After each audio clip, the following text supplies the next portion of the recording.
Rita est la femme du docteur Rippenblatt. C'est le personnage féminin principal de l'histoire, mais aussi un des trois personnages principaux. C'est vrai que ça s'appelle le docteur Rippenblatt et ses charmantes conséquences, mais en fait c'est l'histoire du docteur Rippenblatt, de sa femme Rita et de leur fils Shuki.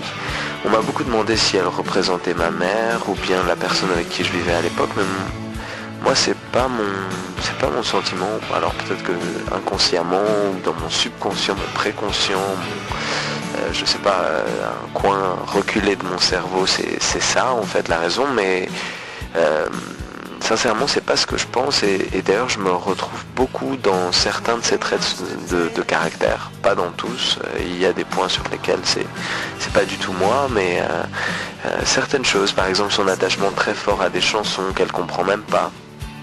Moi j'ai été comme ça pendant longtemps. Ensuite j'ai appris l'anglais et comme beaucoup de ces chansons étaient en anglais, ça a un petit peu changé.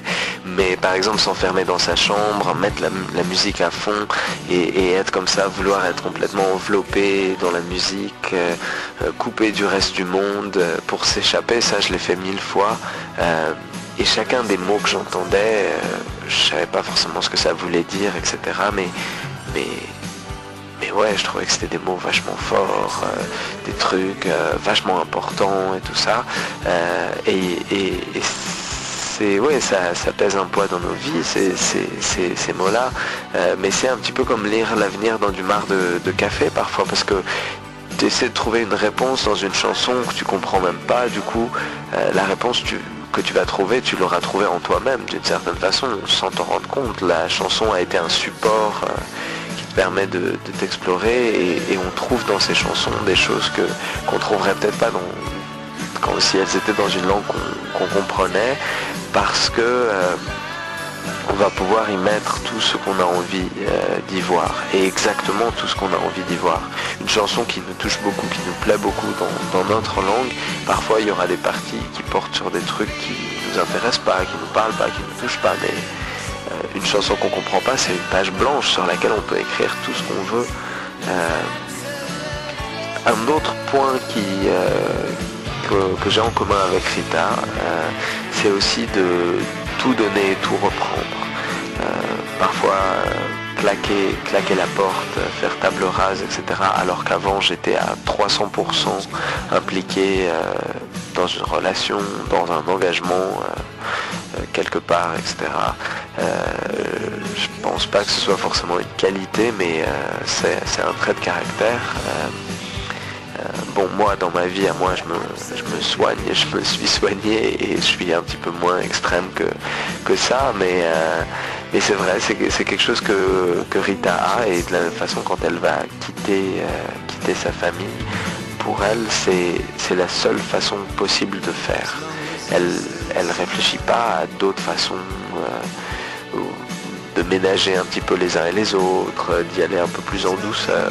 Il faut le faire absolument ou pas le faire du tout, parce que faire quelque chose entre les deux, ce serait renoncer à être vraiment sincère, à aller jusqu'au bout, etc. C'est un petit peu sa façon de voir. Et puis une troisième chose qu'on a en commun, c'est cette grande histoire d'amour. La grande histoire d'amour de Rita, qui est racontée au chapitre 19 du livre, c'est aussi quelque chose qui m'est arrivé. Alors pas exactement la même chose, pas exactement de la même façon, mais le point commun c'est ça, c'est avoir ressenti quelque chose de très très fort. Peut-être même que Rita était plus amoureuse de l'amour qu'amoureuse de son amoureux. Ça c'est encore une autre question. La chose qu'il y a, c'est qu'elle a accepté de renoncer à ça. Elle pensait que c'était la plus grande passion de sa vie, à tort ou à raison, et qu'elle a accepté de renoncer à ça. Bon, elle a été un peu forcée, contrainte, etc. Mais une fois qu'on a accepté ça, on vit dans un monde où on a l'impression d'avoir tout abandonné, et elle rentre dans une relation absurde, pour des raisons absurdes, avec le docteur Rippenblatt quand elle est étudiante. Elle aime bien ses cheveux bouclés. Et c'est ça qui l'a fait rentrer dans cette relation avec le docteur Rippenblatt. Ça peut paraître bête, mais quand on a abandonné l'amour, le plus grand amour, ou ce qu'on croyait l'être, voilà, on est à peu près à tout et on ne s'attend pas non plus à retrouver cet amour un jour. On ne s'attend pas à se rendre compte que ce gamin qu'on a, qui nous manque un peu, mais avec qui on a toujours été un petit peu sèche, un petit peu dur, etc. On l'aime très très fort quelque part, on s'attend pas à ces choses-là. Et ça aussi, bon, elle va se rendre compte.